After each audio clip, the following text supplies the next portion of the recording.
What's up YouTube? Today I'm gonna show you how to change from this to this. How to make your Subaru key into a folding key. About this unit from eBay or Amazon whatsoever, about 10 bucks.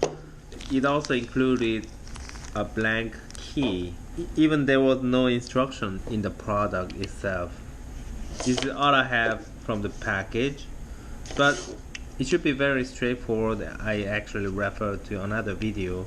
Okay, and now I got the screwdriver.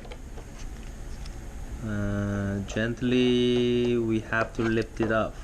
Well, if available, I don't want to make any scratch for the future use. So basically you don't want to twist too much.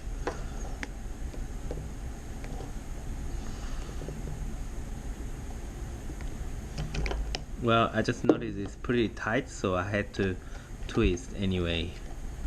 So now I was able to remove the shell, the original shell. Now I can actually pop this off fairly easily. But the problem is how to take out the immobilizer located here. This is really tightly bonded. It's almost permanently fixed from the factory. First of all, what you need to do is you have to find a good sharp edge knife like this cutter. You can use this kind of cutter as well, but I found that this is much easier because of the slim design. And what you need to do is try to push this in vertical way in between this plastic molding and the immobilizer. So you have to target the area of the glue. And once done, actually you can flip it down on the front area, the front one of the plastic case. And basically what you need to do is, let's say it was stay here and it pretty tightly solid. Somehow if you were able to put this cutter inside in between those plastic and immobilizer and try to shake it like this so that you can make it deeper and deeper and move to the other place and do the same thing again and again. And eventually you will be able to 90 degree fold like this. And if you do multiple times folding and folding back and fold 90 degrees and back, then you can easily remove this plastic piece. And same thing you have to do for this another side wall. Try to insert the cutter somewhere and try to move around like this so that you can slide the cutter more deeper and deeper. And move the other side and be careful, you don't want to break the immobilizer at all. And once you got more clearance, you can actually try to take out with your finger or some screwdriver whatsoever at your convenience. So yeah, this is how I took out the immobilizer safely. Well, this was the key was delivered from Amazon or eBay. If you notice, these products are coming from Key ECU. Just don't buy it. You have to make your own effort to attach this. Okay, let me explain how it works. In order to attach the blank key blade, you have to just slide into the right place like this.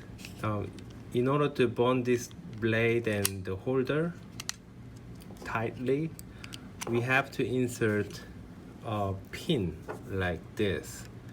This pin is supposed to go through this tiny hole, but the problem is the notch from the blank blade is way too far away from the edge. So the location of this notch is pretty behind, and this blade cannot go further down to the edge. So what we need to do, we probably need to make this notch a little bit longer and near to the edge. For example, let's say we a little bit expand a little bit more area like this, and see what happens. We can verify that.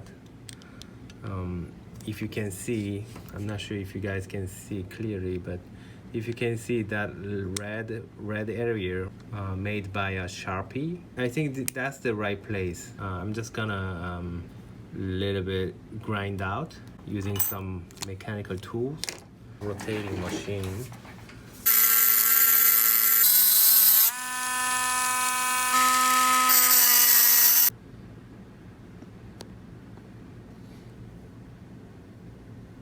Somehow I can feel it's getting in. Let me take a look. Yeah, it worked.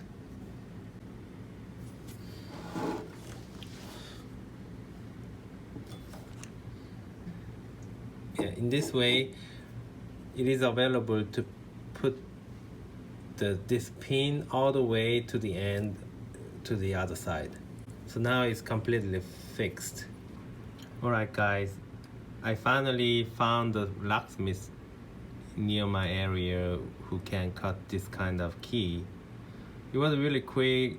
I had to pay only $2 and just waiting for a couple of minutes. And another thing I just noticed is there is a gap at the bottom, like everywhere. This is really poor quality, I guess. These piles are too high.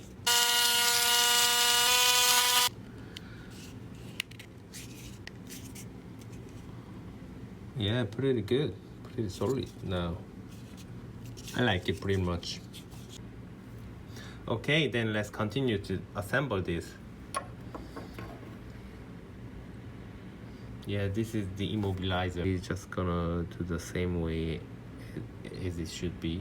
Yeah, you don't lose, and it's pretty tight already. Yeah. Again, this is also pretty tight. To me, it's kind of a little bit shifted to the right. So I'm gonna a little bit try to fit. Okay, I think it's pretty fit now. Let's try it. Place this metal piece to the groove of the key, three different stuff. The fattest one should be towarding to the key, like this. And there's another groove inside that circular holder metal piece. Now you can kind of feel this spring will be stopped by that the keys accordingly. And there's another groove here, so that it can hold that spring as well. So here you want to open the key this way automatically, so I'm gonna rotate the same way. Okay, it's a single shot. You can also tune the spring rate by rotating another rotation like this. This will give you much faster. It's more enjoyable, right? Using a Phillips screwdriver,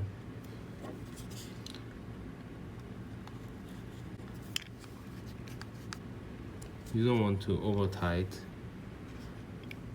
because this doesn't have any nut. Yeah, this is only made of plastic, so you don't want to over tightening. Just enough force to hold the key.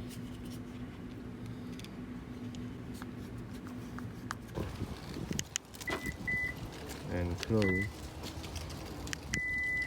Okay, this is for the back wall of the trunk.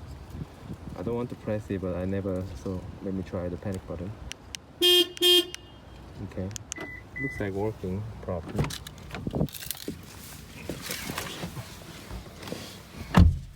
Okay, here's my folding key, and I'm gonna unflip the key just like a jackknife. And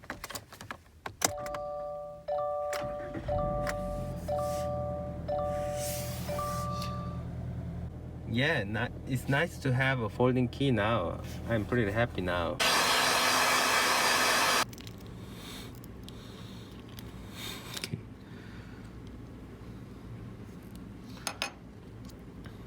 Okay. Yeah, this is the double side tab, the strongest one I have.